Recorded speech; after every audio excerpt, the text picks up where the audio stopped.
আজ কতটা টেনশনে প্রার্থীরা, দিনভর কিভাবে কাটাচ্ছেন প্রার্থীরা দেখুন।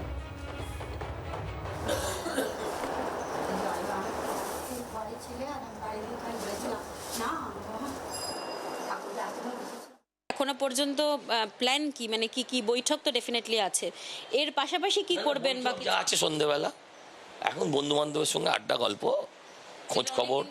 হ্যাঁ, বহুত দিনের পেন্ডিং। যদি যেতেন তাহলে তো ব্যস্ততা আরো বাড়বে।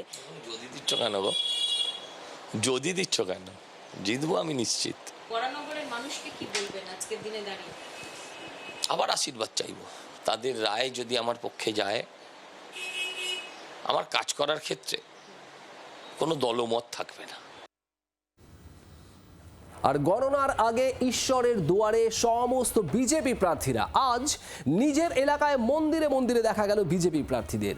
সকালে শিলিগুড়িতে মন্দিরে পুজো দিলেন শঙ্কর ঘোষ, শিলিগুড়ির বিজেপি প্রার্থী। একই রকম ছবি দেখা গেল কলকাতাতেও, আসানসোল, দুর্গাপুর, জলপাইগুড়ি, কাঁথিতেও বিজেপি প্রার্থীরা ঈশ্বরের দুয়ারে। জলপাইগুড়িতে মন্দিরে পুজো দিয়েছেন বিজেপি প্রার্থী, যোগমায়া কালীবাড়িতে পুজো দেন বিজেপি প্রার্থী অনন্তদেব অধিকারী। কালীবাড়িতে বিশেষ পুজোয় অংশ নেন জলপাইগুড়ির বিজেপি প্রার্থী।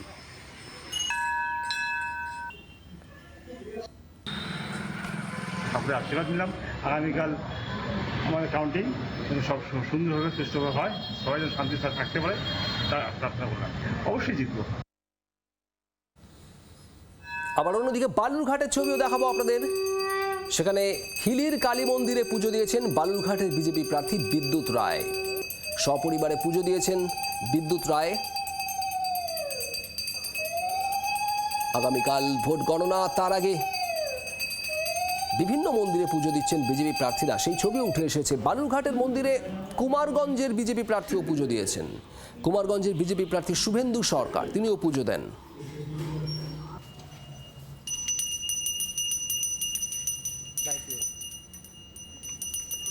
এদিকে আবার মন্দির গুরুদ্বারে পুজো দিয়েছেন বিজেপি প্রার্থী অগ্নিমিত্রা পাল। আসানসোল দক্ষিণের বিজেপি প্রার্থী, একাধিক মন্দির এবং গুরুদ্বার আসানসোল দক্ষিণ এলাকায়, সেখানেই জানাজ অগ্নিমিত্রা পাল। ঢাকঢোল পিটিয়ে মন্দিরে পুজো দেন অগ্নিমিত্রা। কর্মী সমর্থকদের সঙ্গে নিয়ে মন্দিরে মন্দিরে পুজো আসানসোল দক্ষিণের বিজেপি প্রার্থী। মোট তো জয়ের আগে যেভাবে মোট থাকে, ভগবানকে প্রণাম করলাম, আশীর্বাদ নিলাম, আসানসোলবাসীর আশীর্বাদ নিলাম। কালকে আমরা জিতছি ভগবানের আশীর্বাদে।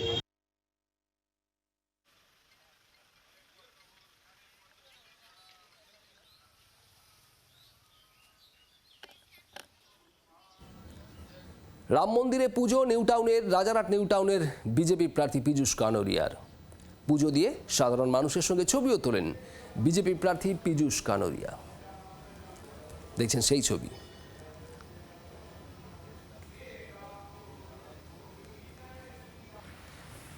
মন্দিরে মন্দিরে একের পর এক বিজেপি প্রার্থীরা ভোটের ফল ঘোষণার আগের দিন, আর তা নিয়ে তৃণমূলের প্রতিক্রিয়া।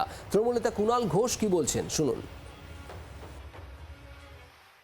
যার যেখানে ইচ্ছে প্রার্থনা করতেই পারেন, তো এটা তো আর রাজনৈতিক কর্মসূচির মধ্যে পড়তে পারে না। যে কোনো ব্যক্তি তিনি তার মতো করে তার জায়গায় তার যা মনস্কামনা তার জন্য প্রার্থনা করবেন। বিজেপি ঠাকুরের প্রার্থনা করতে গেছেন আর বাকিরা ঠাকুর বা ওপরের শক্তি থেকে বঞ্চিত, এটা ভাবার কোনো কারণ নেই। বাংলার আওয়াজ, বাঙালির আবেগ, জি 24 ঘন্টা।